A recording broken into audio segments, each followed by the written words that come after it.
ایک شخص آیا اور آقا کریم کی خدمت میں اس نے عرض کی، یا رسول اللہ صلی اللہ علیہ وسلم، کون سا صدقہ ہے جس کا اجر زیادہ ہے؟ جب آپ کاروبار کرتے ہیں تو کاروبار میں یہی کرتے ہیں کہ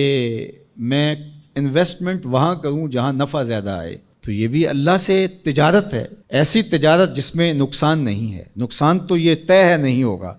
لیکن نفع زیادہ آئے یہ تو آرزو ہو سکتی ہے تجارت کرنے والے کی۔ تو اس نے حضور کی خدمت میں آ کے سوال کیا، فرمایا کہ بہترین صدقہ وہ ہے اجر کے اعتبار سے،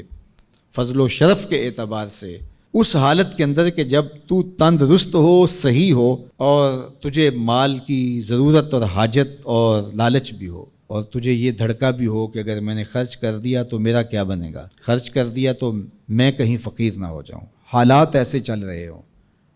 کساد بازاری کا دور ہو، اور تجھے یہ ڈر ہے کہ اگر میں خرچ کیا تو میں خود بھی تو فقیر ہو سکتا ہوں، اور تجھے اس پیسے سے جو تو خرچ کر رہا ہے نفع بخش کوئی کاروبار بھی مل سکتا ہے، اس سے تیرے رزق میں اور تیرے کاروبار میں اضافہ بھی ہو سکتا ہے، لیکن اس کے باوجود تو کرے، تو فرمایا یہ افضل صدقہ ہے۔ وَلَا تُمْهِلُ حَتَّى إِذَا بَلَغَتِ الْحُلْقُومَ قُلْتَ لِفُلَانٍ كَذَا وَلِفُلَانٍ كَذَا وَقَدْ كَانَ لِفُلَانٍ، نہ یہ کہ جب تیری سانس اکھڑ رہی ہو اور آخری ہچکیاں آ رہی ہوں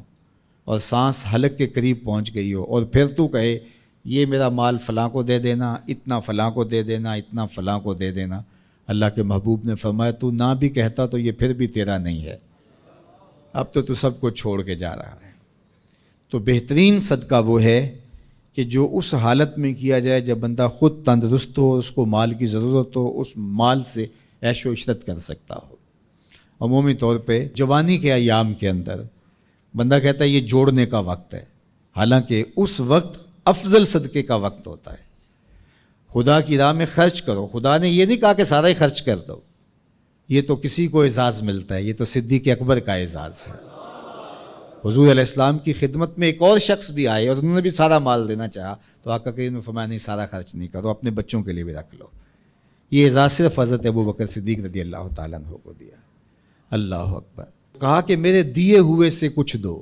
اب تمہاری مرضی ہے، تم جتنا دے سکتے ہو۔ وہ جوانی میں جب تم صحیح ہو، تندرست ہو، اس وقت تم راہ خدا میں خرچ کرو۔ شہی ہن، تمہیں خود لالچ ہو، انسان کہتا ہے کہ اب میں پیسے جوڑوں گا تو جوڑتے جوڑتے جوڑتے میں بہت جو ہے وہ بہتری کی طرف چلا جاؤں گا، لیکن صدقے کو ان حالات کے اندر بھی ترک نہ کرے۔ تیسرا، تخش الفقرہ، کہ تمہیں فقر کا اندیشہ ہو کہ اگر میں نے دیا تو آج کل جو حالات ہیں تو میں خود کہیں فقیر نہ ہو جاؤں، لیکن امتحان یہی ہے جب ضرورت کو محسوس کرو، تمہیں خود فقر کا ڈر بھی ہو، پھر بھی راہ خدا میں خرچ کرو، تمہارا رب تمہیں فقیر نہیں ہونے دے گا۔ اس لیے کہ حضور علیہ السلام نے قسم کھا کے کہا، ما نقص مال عبد من صدقہ، میں محمد صلی اللہ علیہ وسلم قسم کھا کے ضمانت دیتا ہوں کہ صدقے سے مال گھٹتا نہیں ہے۔ اللہ اکبر۔ اور پھر وَتَامُلُ الْغِنَا، اور تم یہ سوچتے ہو کہ یہ پیسے ہم لگائیں گے کاروبار میں، فلاں جگہ پہ انویسٹ کریں گے